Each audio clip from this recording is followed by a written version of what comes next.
In the shadows of post-World War II tension and rising Cold War paranoia, one name came to symbolize America's deepest fears of communist infiltration: Alger Hiss.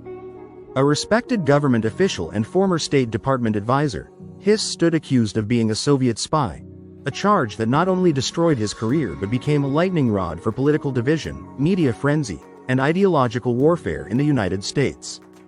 The Hiss case remains one of the most debated true crime sagas of the 20th century, blending espionage, courtroom drama, and the rise of a future United States president. Alger Hiss was born in 1904 and rose through the ranks of elite American institutions.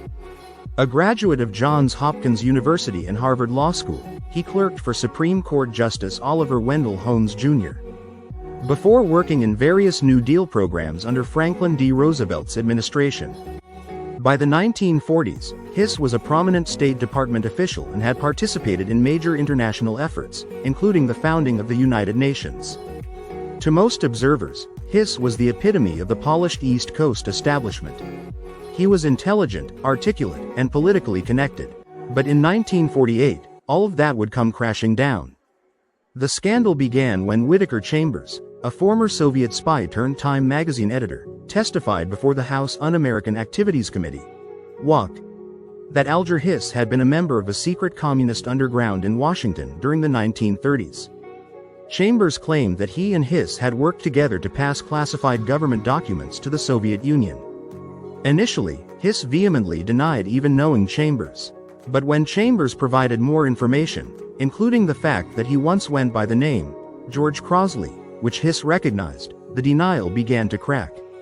Hiss then admitted to knowing Chambers under that alias but still denied any wrongdoing or espionage. Chambers countered by producing evidence he said proved Hiss had passed him State Department documents. Perhaps the most bizarre twist in the case came with what became known as the Pumpkin Papers. In December 1948, Chambers led investigators to his Maryland farm. There, hidden in a hollowed-out pumpkin, were rolls of microfilm containing images of classified State Department documents. Chambers claimed these were part of a cache Hiss had given him years earlier to pass to Soviet intelligence. While the documents were years old and their classification status had changed over time, their existence shook Washington. To many Americans, the idea that a high-ranking government official could be working with the Soviets was not just scandalous, it was terrifying. By the time the evidence surfaced, the statute of limitations for espionage had expired. Instead, Hiss was indicted in 1949 on 2 counts of perjury, for lying under oath about giving documents to Chambers and about their relationship.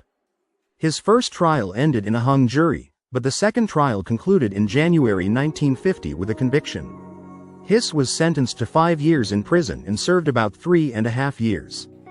He maintained his innocence for the rest of his life.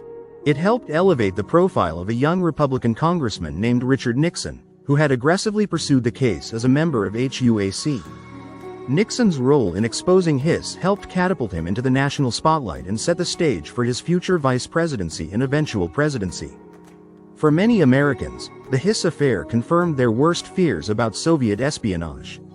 For others, it symbolized the dangers of political persecution and McCarthyist overreach. The question of Alger Hiss's guilt has never been definitively resolved, making it one of the most enduring controversies in American legal history. In the 1990s, the release of the Venona papers, a trove of decrypted Soviet intelligence cables, appeared to confirm the existence of a spy within the United States government codenamed Ailes, who matched Hiss's profile.